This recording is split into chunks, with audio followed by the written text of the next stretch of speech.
mi voto. En este caso estamos en el polo opuesto. ¿Por qué? Porque a pesar de que la candidata hace valer diversos agravios, el principal por el que no se le puede dar la razón es que los derechos fundamentales, incluido el de ser votado a través de esta modalidad de la candidatura independiente, requiere el cumplimiento de ciertos requisitos legales, lo cual se prevé por la propia Constitución Federal. En el caso, no quedó acreditado que se alcanzó el 3% exigido por la ley, lo cual ya ha sido materia de pronunciamiento por parte del máximo tribunal del país, la Suprema Corte, y de la Sala Superior del Tribunal Electoral del Poder Judicial de la Federación.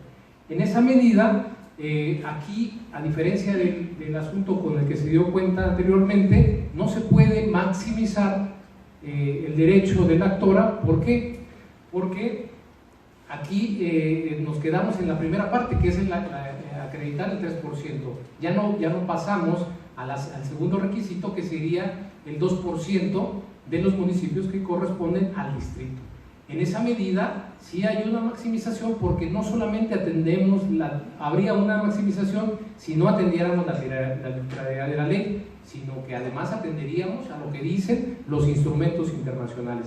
Pero desafortunadamente en este caso no podemos llegar hasta allá porque no se cumple el primero de los requisitos, y eso nos impide justamente analizar si se pudiera dar el segundo requisito. Por tanto, pues en este caso se confirma lo determinado por la autoridad administrativa electoral. Esa es la propuesta, magistrados. Sí, muchas gracias, señores magistrados. Para fijar las razones por las que se propone el proyecto en el cumplimiento a la sentencia de la Sala Superior del Tribunal Electoral del Poder Judicial de la Federación en contra del titular del Ejecutivo del Estado, vinculando al Partido Revolucionario Institucional como garante de la conducta de sus militantes.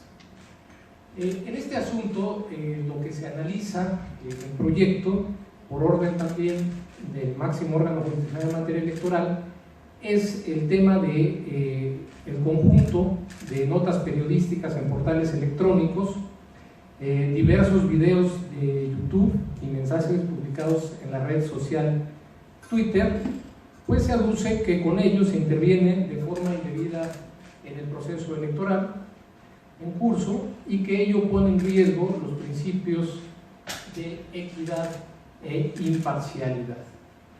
Como ya se precisó en la cuenta, la litis consiste entonces en dilucidar si con esas publicaciones se actualizan o no la vulneración a los principios de equidad e imparcialidad. En principio, cabe decir que se tiene acreditado que a quien se denuncia es el gobernador del estado, por ser un hecho notorio, así como la publicación de las notas periodísticas, los videos de YouTube y los mensajes de Twitter. ¿Por qué? Porque recordemos que ya la función de certificación que realiza la oficialía electoral permite que se les dé la calidad de prueba plenas justamente a lo que se hace constar en el acta respectiva, y es el caso. Estas publicaciones fueron acreditadas en autos, pero cabe precisar que la valoración de la prueba que se hace es sobre su existencia en las redes y en el internet, pero no sobre los alcances o sobre su contenido.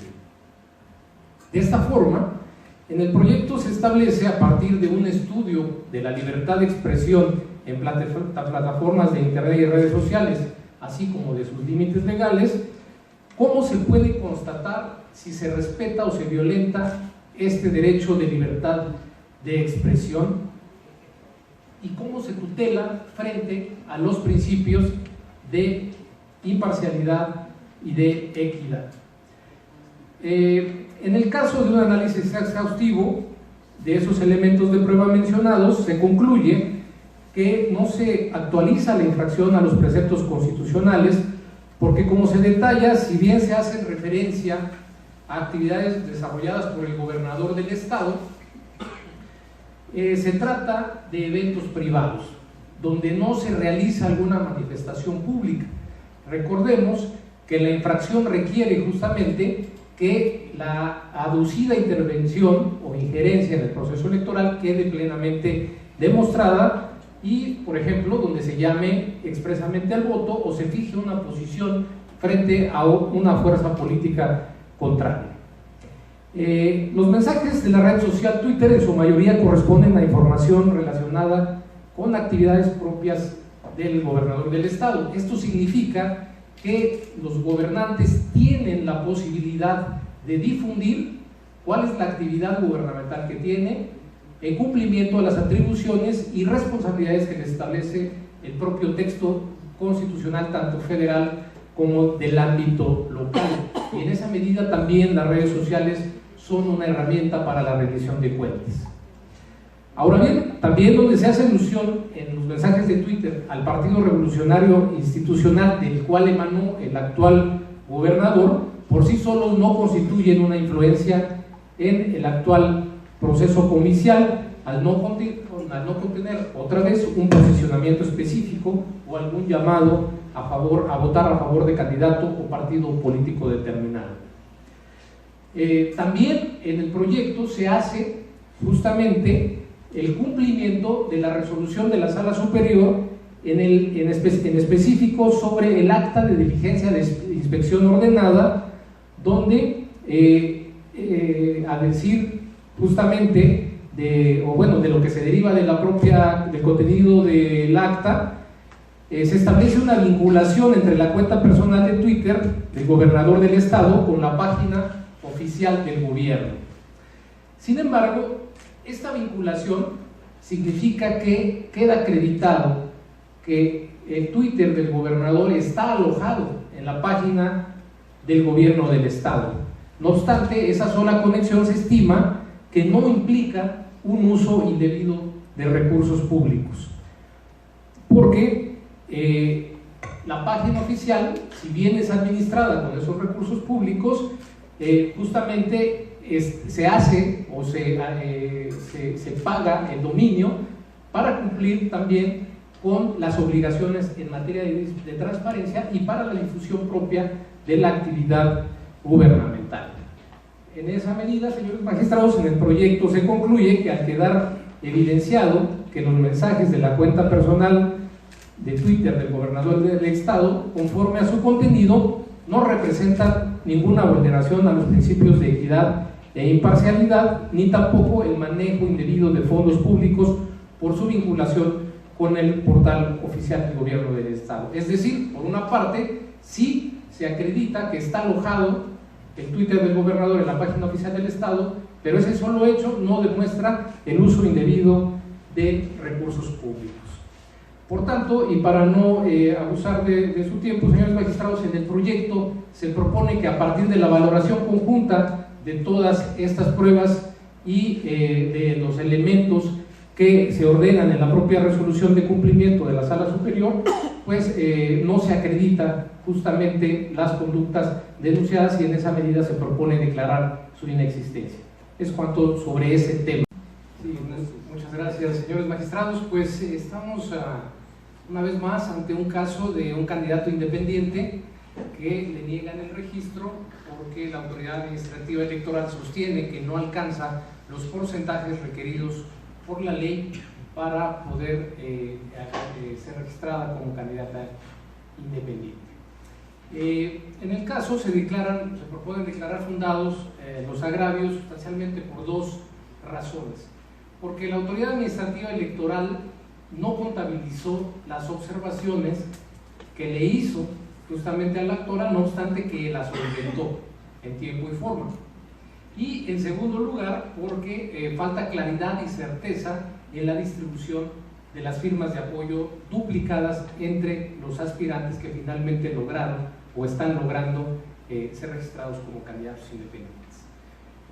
No quiero profundizar en los datos numéricos que ya expuso el secretario, simplemente decir que con la nueva distribución que se hace en el proyecto se alcanza justamente el 3% exigido para que la actora pueda ser registrada como candidata a diputada local independiente en el distrito 7 correspondiente al distrito de Martínez del actor.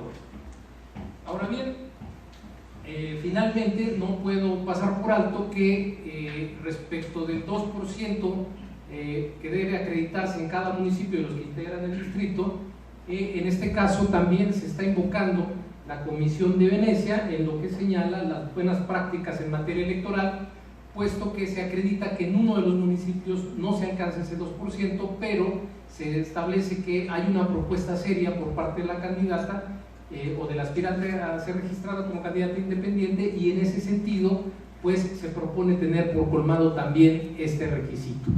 Por estas razones, señores magistrados, es que la propuesta va en el sentido de lo que ya estableció en los puntos resolutivos el secretario de la cuenta. ¿Tiene alguna intervención que sea, maestro? Sí, señores magistrados, de la cuenta que acaba de exponerse, quiero resaltar un aspecto trascendental para arribar a la conclusión que se propone en el fallo.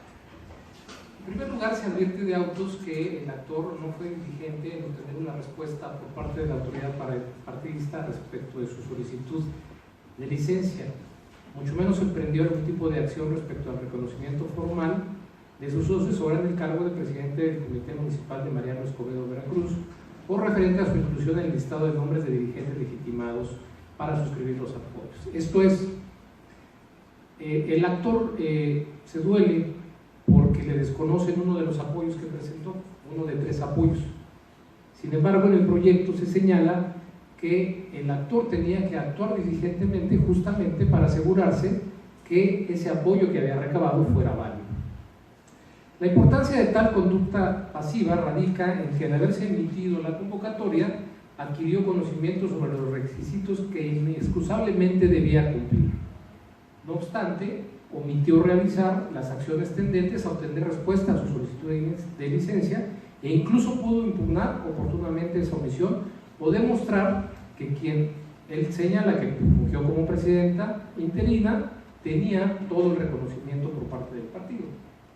Por otra parte, correspondía al actor o cualquier otro ciudadano vinculado con el proceso interno estar al pendiente de los actos relativos al cumplimiento de los requisitos para ser registrado como candidatos, máxime cuando la posible prevención mediante estrados se estableció desde la publicación de la convocatoria. Es decir, en este caso se le hace una prevención con 12 horas al actor para que subsane los requisitos que el órgano intrapartidario consideró que no se consideraban satisfechos para poder otorgarle su registro. En segundo lugar, respecto a la constancia exigible al Instituto de Capacitación del Partido Revolucionario Institucional, nuevamente se hace evidente una actuación pasiva, puesto que tenía la carga de realizar las acciones necesarias para incentivar al órgano para que le entregara su constancia o le diera respuesta sobre la solicitud que había hecho de que le proporcionaran el curso. En razón de lo anterior, su propia conducta finalmente se tradujo en un perjuicio personal, porque los interesados en participar, al conocer los requisitos que deben cumplir, deben actuar con diligencia y con la anticipación debida para estar en posibilidad de conseguirlos, lo que no acontece en este caso. Por esta razón, señores magistrados, como se ha dado cuenta, se propone confirmar la resolución. Muchas gracias, doctor. El procedimiento especial sancionador 24/2016. ¿Por qué estimo relevante este caso? Porque aquí lo que siempre hemos manifestado es que en los procedimientos especiales sancionadores el tema que queda pendiente es el de pruebas. O sea, que los partidos políticos no alcanzan a probar las infracciones. Pero en este caso se acredita plenamente la responsabilidad, y creo que es la primera vez que en el procedimiento especial sancionador así lo estamos determinando. Entonces me parece que cabe resaltar esa circunstancia de que aquí la certificación realizada por la oficialía electoral sobre una barda, sobre la pinta de una barda, permite acreditar que existen los elementos para señalar a quién corresponde la responsabilidad, porque está el nombre del ciudadano, se ostenta como candidato, se identifica el distrito electoral y además se señala el nombre y logotipo del partido político al que puede beneficiar esta propaganda. Como señaló en la cuenta el secretario, los denunciados niegan tener responsabilidad sobre los hechos. Sin embargo, eso no es necesario, no es suficiente, pues se requiere hacer siempre un deslinde que implica una actitud proactiva para negar justamente la responsabilidad, pero también rechazar el beneficio que puede derivarse de la existencia de propaganda ilegal. En esa medida, al tratarse de propaganda que, si bien se acredita y cumple con los elementos para sancionarse, también se toma en cuenta que no tiene un alcance generalizado en el electorado, que se trata de un solo elemento. En esa medida se propone simplemente calificarla como leve e imponer una amonestación. Sería cuanto, señores magistrados. Sí, gracias.